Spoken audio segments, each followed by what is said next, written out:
सद्गुरुं शान्तं सच्चिदानन्दविग्रहम्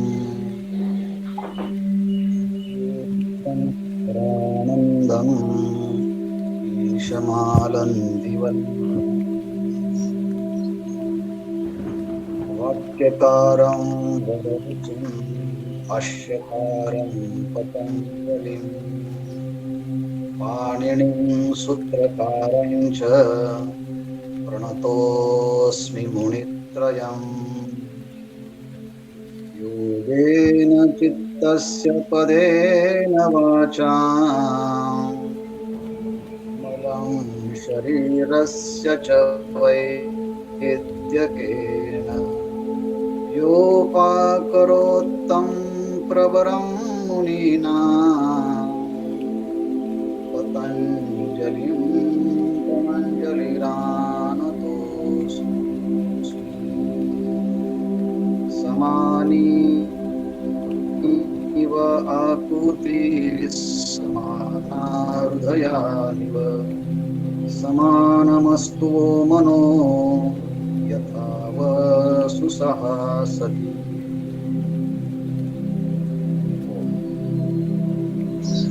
सभी साधकों को प्रणाम और गुरु जी आपको भी प्रणाम, योग गुरु धीरज जी को प्रणाम और वेदांत मूर्ति नारायण महाराज डॉक्टर जी उनको प्रणाम।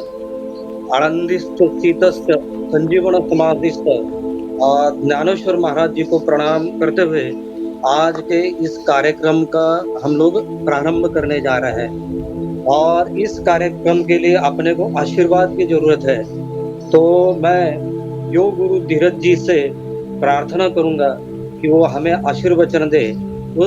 उससे पूर्व मैं सबको उनका परिचय करना चाहूंगा कि योग गुरु धीरज जी पूर्ण भारतवर्ष में, न केवल भारतवर्ष में कि पूर्ण विश्व में आज सनातन प्राचीन योग के लिए प्रसिद्ध है और वो इतने सहजता से वीडियो मतलब योगासन सिखाते हैं कि अगर हम लोग उनके वीडियो भी देखेंगे तो बहुत सरलता से हमें जल्दी समझ में आता है किस तरह से आसन करना चाहिए।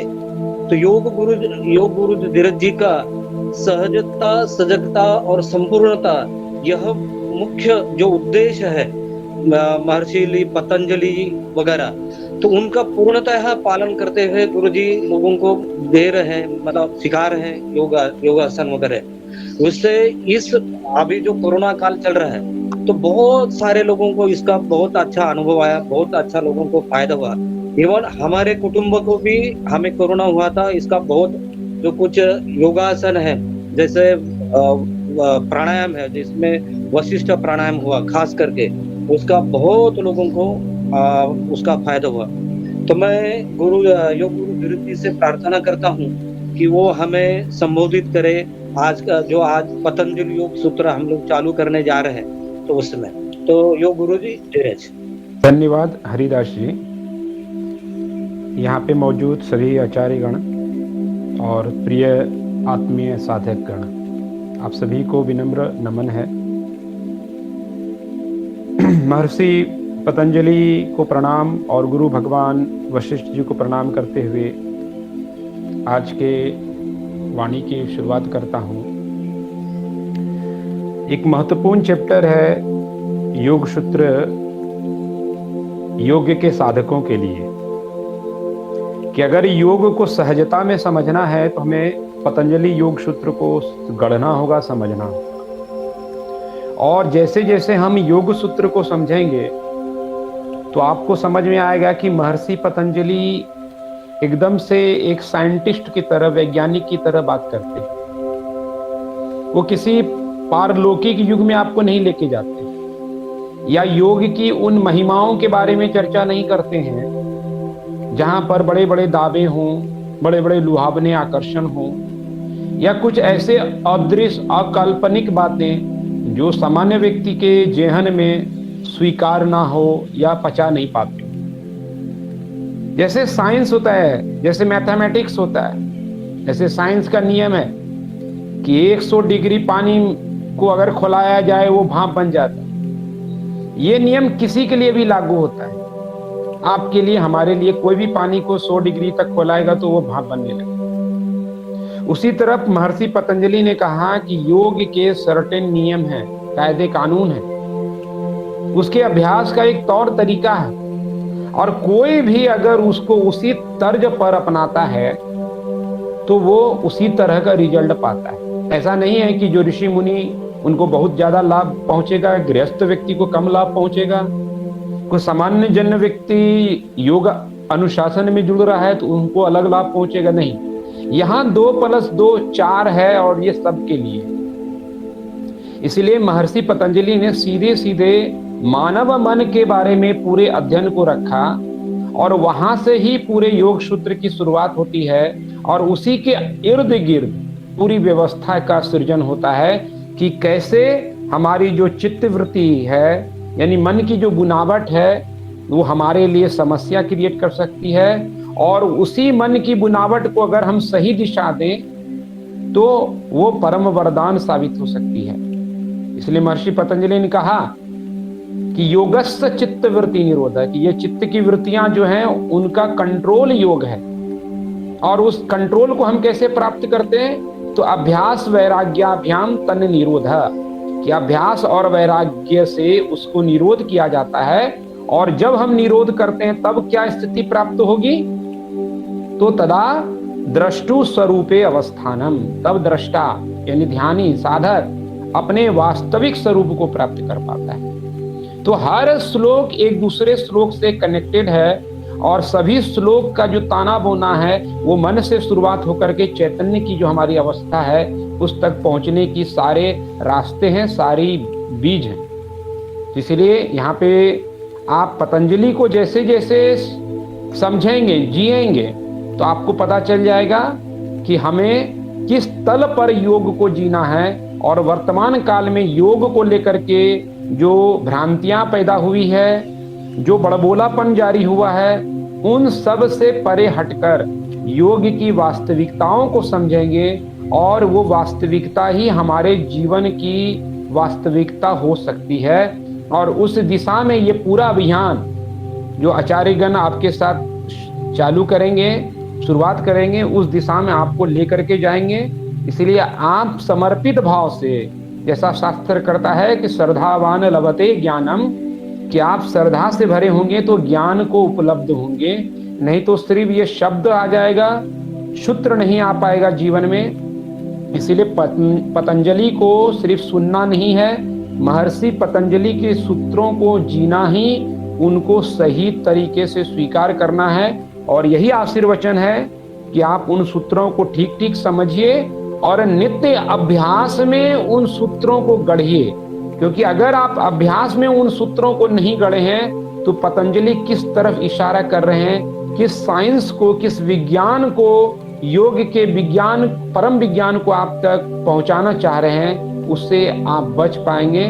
तो महर्षि पतंजलि को नमन करते हुए मेरे तरफ से आप सभी को बहुत बहुत शुभकामनाएं हैं। वशिष्ठ योग आश्रम महर्षि पतंजलि के परम संदेश को लेकर के उसको व्यवहारिक अभ्यास में लाने का एक जन चेतना अभ्यास है, और हम चाहेंगे कि आप इस तल पर साधना को स्वीकार करें, महर्षि पतंजलि को नमन करें और उनको जीवन में प्रवेश कराएं। धन्यवाद आप सभी साधकों का, आचार्यों का। जय गुरु भगवान वशिष्ठ, जय महर्षि पतंजलि। हरिओम। धन्यवाद गुरु जी, आप आए, हमारे को इतना समय दिया, हम आपके आभारी हैं। धन्यवाद। धन्यवाद। अभी मैं विनंती करूंगा डॉक्टर नारायण महाराज यादव जी को, जो आनंदी में स्थित है, वेदांत मूर्ति है, वैराग्य मूर्ति है, वारकरी भूषण है। मैं उनको विनंती करूंगा कि वो भी 5 मिनट आशीर्वाद कर वचन बोले हम सब साधकों के लिए। सच्चिदानंद रूपाय विश्व सत्यादि हेतवे तापत्रय विनाशाय श्री कृष्णाय वयम नमः। भगवान परमात्मा की परम अनुकंपा से आज यह पातंजल योग सूत्र पर जो प्रवचन मालिका शुरू हो रही है उससे हमें बहुत आनंद होता है। अब यहाँ उपस्थित होने वाले सब जो जो साधक है, जो पतंजलि योग का स्वरूप क्या है, उसका फल क्या है, साधना का स्वरूप क्या है, यह सब समझकर उसका अनुष्ठान करना चाहते हैं, तो इस बारे में आप उपस्थित होने वाले सब सज्जन अभी जिन्होंने आपको शुभकामनाएं दी, वो योग गुरुजी, धीरज जी तथा प्रमुख वक्ता श्री परम प्रेमास्पद सुभाष महाराज गेठे, इन सबको वंदना करते हुए हम माऊली के माध्यम से प्रार्थना करते हैं कि जो पतंजलि योग सूत्र है उसमें योग का जो पहले ही सूत्र में योगस्तु चित्तवृत्ति निरोधा, अपने जीवन में जितनी त्रिविध ताप या दुख अपने को सहन करनी पड़ती है, उसका मूल कारण जो चित्त है, वो चित्त की जो वृत्ति है, अंतःकरण वृत्ति उसको कहते हैं, तो उसका विचार, उसका स्वरूप क्या है, यह समझने के लिए और इसकी उपयोगिता क्या है और उपयोगिता कैसी करनी है, उससे क्या फल प्राप्त होता है, यह व्यवहार से लेकर योग वासिष्ठ जैसा शिरोमणि वेदांत ग्रंथ है, उसका नाम भी योग वासिष्ठ। उसका मतलब यह है कि वेदांत शास्त्र में भी जो ब्रह्म के ज्ञान करने के लिए तथा ज्ञानोत्तर जीवन मुक्ति का विलक्षण सुख भुगतने के लिए जो चित्त का विचार है, वह पतंजल सूत्र से ही करना पड़ता है। पतंजल सूत्र से अपने को जब सब समझ में आता है, तभी वेदांत में प्रवेश होता है। भक्ति शास्त्र हो, कर्म शास्त्र हो या वेदांत शास्त्र हो, अपने जीवन का व्यवहारिक स्तर पर उदात्त विचार हो, उस सब में यह पतंजल योग सूत्र उपयुक्त है। अभी सब जो साइकोलॉजी, फिलॉसफी और व्यवहारिक स्तर पर इसका विचार करना बहुत जरूरी है, और वेदांत का विचार करने वाले तथा योग सूत्र का विचार करने वाले गुरुवर्य सुभाष जी महाराज 20 या 25 साल से वेदांत ये योग सूत्र अच्छी तरह से सबको सुनाते हैं। इससे महाराष्ट्र में बहुत लोगों को प्रेरणा हुई है और उनका लाभ भी हुआ है। तो आप जो यह व्याख्यानमाला प्रारंभ कर रहे हैं, इसके लिए संत सम्राट ज्ञानेश्वर माऊली तथा श्री विठ्ठल परमात्मा के चरण में प्रार्थना करता हूँ कि निर्वेद रीति से ये सब पूरा हो और इसका आपके भावी जीवन में उपयोगिता इसकी सिद्ध हो। इसके लिए प्रार्थना करके आपको धन्यवाद देता हूँ और माऊली के चरण में प्रार्थना करके ये शब्द को विराम देता हूँ। धन्यवाद डॉक्टर महाराज जी, आपने हमें संबोधित किया, हम आपके आभारी है और इस तरह का आपका आशीर्वाद हमें हमेशा निरंतर प्राप्त रहे, ये प्रार्थना करता हूँ। और सुभाष महाराज जी गेठे, आपने उनका परिचय अच्छा ढंग से दिया, आपसे अच्छा परिचय मैं नहीं देख सकता हूँ, तो आपने अच्छा उनका परिचय दिया, उसके लिए भी आभारी हूँ। और मैं अभी सुभाष महाराज गेठे जी से विनती करता हूँ कि वो अपने कार्यक्रम को शुरुआत करें। श्रद्धा से, भाव से प्रणाम। अभी संत श्रेष्ठ ज्ञानेश्वर महाराज की समाधि स्थल से परमादरणीय, परम श्रद्धेय डॉक्टर श्री नारायण जी महाराज तथा उनके साथ ही योग के जो गुरु जाने जाते हैं, तो ऐसे गुरुजी ने आशीर्वाद दिया है और उन्हीं के चरणों में सादर प्रणाम करते हुए हम अभी योग सूत्र का आरंभ यहाँ से करने जा रहे हैं। पतंजलि महर्षि जी ने योग सूत्र का जो प्रबंधन किया है, ये योग सूत्र 4 अध्यायों में बटा हुआ है। सबसे पहले उनने समाधि पाद है, उसके बाद साधन पाद है, विभूति पाद है और अंत में कैवल्य पाद है। ये 4 अध्यायों में एक पूरा योग सूत्र बना हुआ है। समाधि पाद में लगभग 51 सूत्रास है, साधन पाद में 55 है, विभूति पाद में 56 है और कैवल्य पाद में 34 सूत्र इस योग सूत्र में समाविष्ट गृहीत है। पतंजलि महर्षि जी का योग सूत्र प्रारंभ करने के पहले योग सूत्र पतंजलि महर्षि जी का एक दर्शन है। हमारे भारतीय परंपरा में दर्शन की बड़ी ख्याति है, महिमा है। हमारे यहाँ 2 प्रकार के दर्शन माने जाते हैं, आस्तिक दर्शन और नास्तिक दर्शन। आस्तिक दर्शन और नास्तिक दर्शन जब हम शब्द का उच्चारण करते हैं तो महसूस होता है कि आस्तिक क्या है और नास्तिक क्या है। नास्तिको वेद निंदकः, जो वेद और वेदों के जो सिद्धांत है उनको पूर्णतः जो स्वीकृत नहीं करते उनको नास्तिक बोला जाता है। और जो वेदों के सिद्धांत का पूरी तरह से स्वीकार करते हैं, मान्यता देते हैं, उनका अनुसरण करते हैं, उन्हीं को आस्तिक दर्शन कहा जाता है। और आस्तिक दर्शन 6 है और नास्तिक दर्शन भी 6 है। नास्तिक दर्शन में सबसे पहले है चार्वाक और उनका फिलॉसफी और तत्वज्ञान बड़ा सुलभ है। अच्छा तरह से खाना, अच्छा तरह से पीना, अच्छा तरह से व्यवहार करना और इस देह को जो जो चाहिए वो सभी वस्तुओं उपलब्ध करके देना। और जब तक हम अच्छा तरह से खाते हैं पीते हैं, यही मुक्ति है। देह के उपरांत क्या होता है पता नहीं। भस्मीभूतस्य देहस्य पुनरागमनम कुतः, ऋणम कृत्वा घृतम पिबेत भस्मीभूतस्य देहस्य पुनरागमनम कुतः। ये ऐसे मानने वाले 4 वाक हैं। उनमें से बहुत से लोग 4 वाक मानते नहीं, लेकिन 4 वाक का सिद्धांत का अनुसरण करने वाले बहुत लोग हैं। उसके बाद जैन भी नास्तिक हैं, वो भी वेद का जो सिद्धांत है उनका अनुसरण नहीं करते। और उसके बाद बौद्ध है,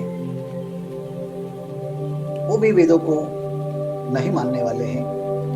और बौद्धों के 4 शिष्य हैं, माध्यमिक, योगाचार, वैभाषिक और सौत्रांतिक।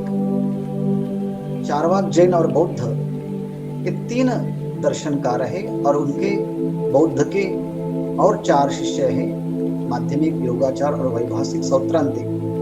बौद्ध के ऐसे मिलकर सब 6 दर्शन माने जाते हैं जो नास्तिक वर्गीकरण में आते हैं। उसके बाद जो आस्तिक दर्शन है, उस आस्तिक दर्शन में सबसे पहले न्याय वैशेषिक है। न्याय दर्शन के प्रणेता है गौतम महर्षि और वैशेषिक दर्शन के प्रणेता हैं कणाद महर्षि। और उसके बाद सांख्य और योग, ये 2 दर्शन आते हैं। सांख्य दर्शन के प्रणेता माने जाते हैं महर्षि कपिल जी। और हम जिसके सूत्र पर विचार करने जा रहे हैं वो है योग दर्शन और उनके आचार्य माने जाते हैं महर्षि पतंजलि। और उसके उपरांत पूर्व मीमांसा और उत्तर मीमांसा। पूर्व मीमांसा को ही कर्मकांड कहा जाता है और पूर्व मीमांसा के आचार्य माने जाते हैं जैमिनी। और उत्तर मीमांसा उसको ही ज्ञान कांड भी कहा जाता है। और ज्ञान कांड के और उत्तर मीमांसा के प्रमुख आचार्य माने जाते हैं भगवान व्यास जी। इस तरह 6 आस्तिक दर्शन है और 6 नास्तिक दर्शन है। इन दर्शनों में से जो सर्वपरिचित है वो है योग दर्शन, और योग दर्शन के आचार्य है महर्षि पतंजलि। और दर्शन शास्त्र में उनका बड़ा ही मौलिक स्थान है। तो किसी तरह का मौलिक स्थान है, जब हम शुरू करेंगे तब हमें पता चलेगा कि महर्षि पतंजलि जी का दर्शन शास्त्रों में कितना प्रमुख स्थान माना जाता है। ऐसे महर्षि पतंजलि जी ने जो रचना की है, उस रचना को सूत्र माने जाता है। और जब सूत्र हम बोलते हैं तो सबसे पहले पतंजल योग सूत्र का प्रारंभ करने से पहले हम सूत्र क्या है वो संक्षेप में जाने। सूत्र की व्याख्या करते समय अल्पाक्षरम असंदिग्धम सारवत विश्वतो मुखम अस्तोभम अनवद्यंच सूत्रम सूत्रविदो विदुः, ऐसी सूत्रकारों ने ऐसी व्याख्या की है। सबसे पहले सूत्र में क्या होता है, अल्पाक्षरम। जो सूत्र रचना होती है उसमें अक्षरों की संख्या बहुत ही कम होती है।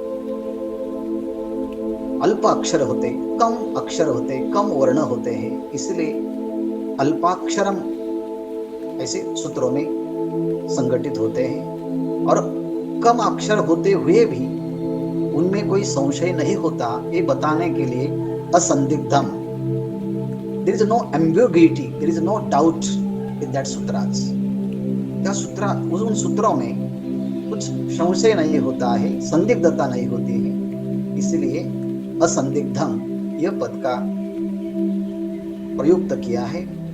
और उसके साथ सूत्र होता है सारवत। उसमें जो भी बात कही जाती है वो सार रूप से कही जाती है, उसका विस्तार नहीं होता। विस्तार करने के लिए बहुत से भाष्यकारों की वहाँ जरूरत होती है, लेकिन सबसे पहले जो सूत्र होता है वो सार रूप से होता है। सार रूप में वो विचार का प्रगटीकरण उसमें किया जाता है। और उनका और एक लक्षण माना जाता है विश्वतो मुखम। इसका मतलब संपूर्ण विश्व का ज्ञान उसी में समाविष्ट हो जाता है। और उसके साथ अस्तोभम, ये दूसरा लक्षण माना जाता है सूत्रों का। अस्तोभम का मतलब है उन शब्दों में, उन सूत्रों में जो ही वर्ण है, जो भी अक्षर है, वो अर्थहीन नहीं होते। हर वर्ण का, हर पद का महत्वपूर्ण अर्थ वहां माना जाता है। कोई भी अर्थहीन पदों की योजना उस सूत्र में नहीं होती है। और अंतिम सूत्रों की व्याख्या करते समय सूत्रकारों ने बताया है कि सूत्र उन्हीं को कहते हैं वो अनवद्यम है। अनवद्यम उनको ही कहा जाता है जिसको अन्य प्रमाणों के सहारे खंडन नहीं किया जाता है, बाधित नहीं होता है, अन्य प्रमाणों से वो मिथ्या नहीं होता है। ऐसे अल्पक्षरम असंदिग्धम सारवत विश्वतो मुखम अस्तोभम अनवद्यंच सूत्रम सूत्रविदो विदुः। जो सूत्र की भाषा जानते हैं उन्होंने इस तरह सूत्रों की व्याख्या की है। और महर्षि पतंजलि ने और उनके समय में जो ही रचना की जाती थी वो सूत्रों में की है। इसलिए सभी दर्शनों के सूत्र है, वेदांत के सूत्र है, उनको ब्रह्म सूत्र बोला जाता है। वैसे न्याय सूत्र है, वैशेषिक सूत्र है। सभी दर्शनकारों ने अपनी अपनी साहित्य कृति सूत्र भाषा वाङ्मय में लिखी है। और सभी का जो मूल रूप है वो संक्षेप में सभी दर्शनकारों ने दिया है। और इसी दर्शन परंपरा में पतंजलि महर्षि का स्थान बड़ा महत्व का है और इसलिए उन्होंने सूत्रों की रचना की है। उसके बाद पतंजलि महर्षि जी के सूत्रों पर बहुत लोगों ने भाष्य किया है और यहाँ भारतीय परंपरा की एक बड़ी ही समन्वयकता यहाँ दर्शित होती है, दिखाई देती है। पतंजलि महर्षि की जो सूत्र है, उस सूत्रों पर जो लोग बड़े बड़े विद्वान लोगों ने भाष्य किया है, उसमें सबसे पहले और प्रसिद्ध भाष्य है भगवान व्यास जी का। उनको व्यास भाष्य बोलते हैं। सब दर्शन अलग अलग है, लेकिन सभी दर्शनों के आचार्यों ने योग सूत्र पर भाष्य किया है। ये विशेषता की बात हमारी भारतीय परंपरा में आती है। Schools of philosophies are different, वो भिन्न भिन्न है, लेकिन सभी दर्शनकारों ने योग सूत्र पर भाष्य लिखा है। सभी का हम यहाँ नाम निर्देश नहीं करना चाहते हैं, लेकिन प्रमुख जो पतंजलि दर्शन पर भाष्य है, उसमें सर्वोपरि प्रसिद्ध जो है वो व्यास जी का भाष्य है। उनको व्यास भाष्य कहा जाता है। और उसके बाद शंकराचार्य जी ने भी भाष्य लिखा है और उनको पातंजल भाष्य विवरण बोला जाता है। जो शंकराचार्य जी व्यास जी के बाद अद्वैत तत्वज्ञान में बड़ा ही उनका महत्व का स्थान है। उन्होंने भी योग सूत्र पर भाष्य लिखा है। उन्हीं के परंपरा में बाद में वाचस्पति मिश्र है, उन्होंने तत्व वैशारदी टीका इस योग सूत्र पर लिखी है। उसके बाद नास्तिक दर्शनकार हमने जो बोला था, उसमें माध्यमिक, योगाचार, वैभाषिक और सौत्रांतिक ऐसे बौद्धों के 4 शिष्य माने जाते हैं। उनमें विज्ञान भिक्षु, उन्होंने योग वार्तिक इस योग सूत्रों पर लिखे हैं। उसके साथ भोजदेव कृत, उन्होंने भी राज मार्तंड वृत्ति लिखी है। और अभी अभी वेदांत में बड़े ही प्रसिद्ध और बड़े विद्वान माने जाते हैं वो सदाशिवेंद्र सरस्वती जी महाराज, उन्होंने भी योग सूत्र पर योग सुधाकर वृत्ति लिखी है। ऐसे संस्कृत भाषा में बहुत आचार्यों ने, लगभग सभी आचार्यों ने इस योग सूत्र पर भाष्य लिखा है और सभी को ही प्रमाणित मानते हैं। लेकिन उनसे सबसे प्रसिद्ध है व्यास जी का भाष्य। वो बड़ा ही प्रसिद्ध है, अनूठा है। और पतंजलि महर्षि जी ने जो बात कही है, उन्हीं बातों को बहुत सटीक पद्धति से उन्होंने उनका विवरण किया है। ऐसे पतंजलि महर्षि जी है और उन्होंने जो योग सूत्र लिखा है, उस सूत्रों में सबसे पहला सूत्र होता है, उस सूत्र का हम उच्चारण करते हैं, अथ योगानुशासनम।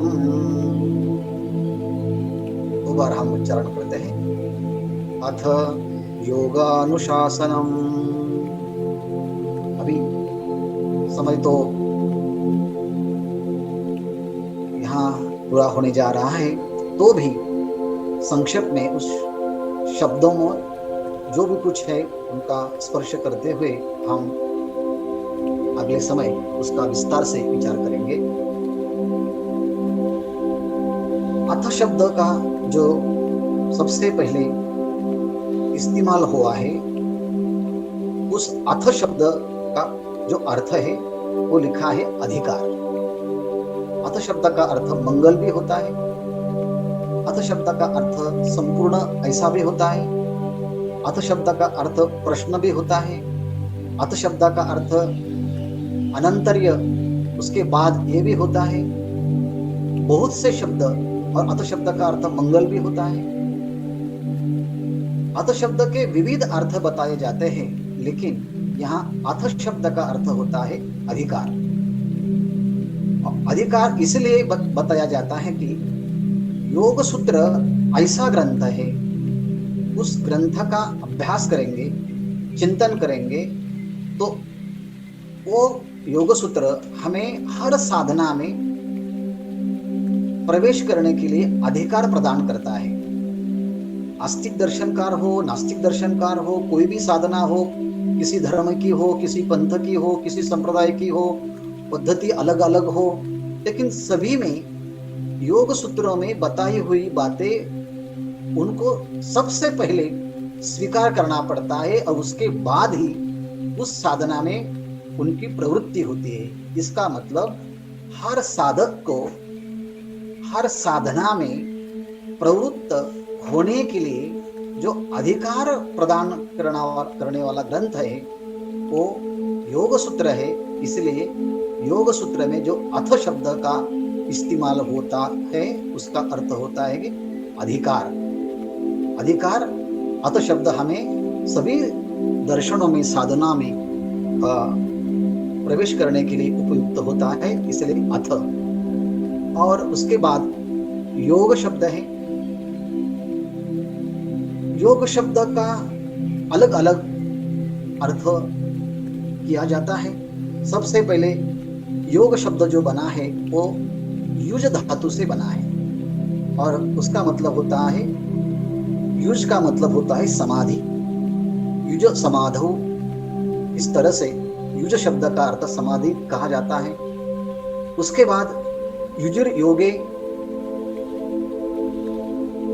योग शब्द का अर्थ जोड़ना भी होता है। और तीसरा युज संयमने, योग का अर्थ होता है इंद्रियों पर, हमारे मन, वाणी, बुद्धि सभी पर संयम करना, यह भी अर्थ होता है। इसका मतलब योग शब्द का अर्थ समाधि भी है, जोड़ना भी है और संयमन भी है। इसका मतलब जब हम योग का आरंभ करते हैं तो यहाँ योग शब्द का अर्थ व्यास जी ने समाधि लिखा है, योग समाधि। और वो समाधि का अनुभव हमें चित्त में आता है और इस समाधि की अनुभूति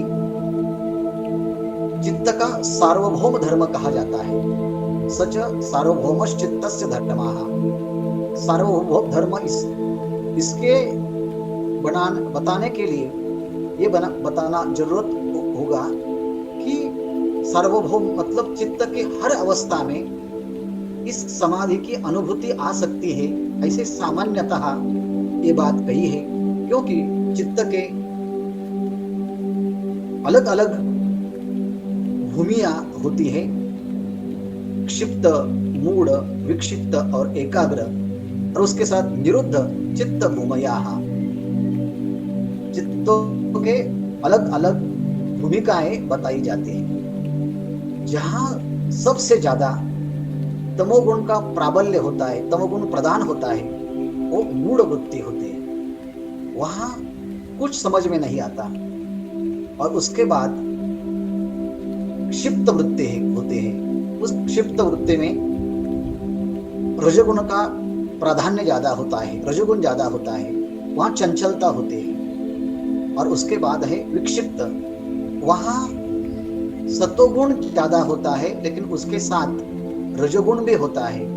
इसका मतलब विक्षिप्त स्थिति में चित्त कभी कभी एकाग्र होता है, कभी कभी फिर बहिर्मुख हो जाता है, चंचलता बढ़ती है। इसका मतलब मूढ़ वृत्ति हो, क्षिप्त वृत्ति हो, विक्षिप्त वृत्ति हो, वो समाधि अभ्यास के लिए अच्छी मानी नहीं जाती।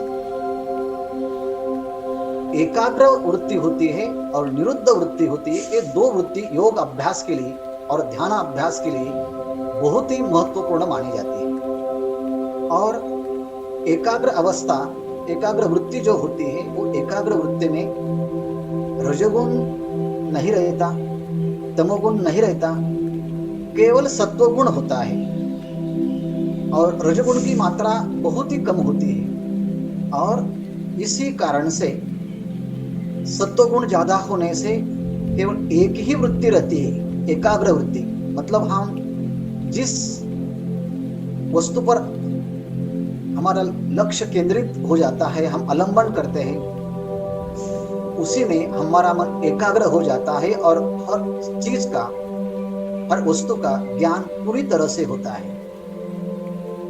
सद्भूतम अर्थम प्रद्योयति, ऐसा लिखा है। हम जहां पर भी हमारा ध्यान केंद्रित करते हैं, उस चीज का पूरी तरह से हमें ज्ञान हो जाता है उस एकाग्र वृत्ति में।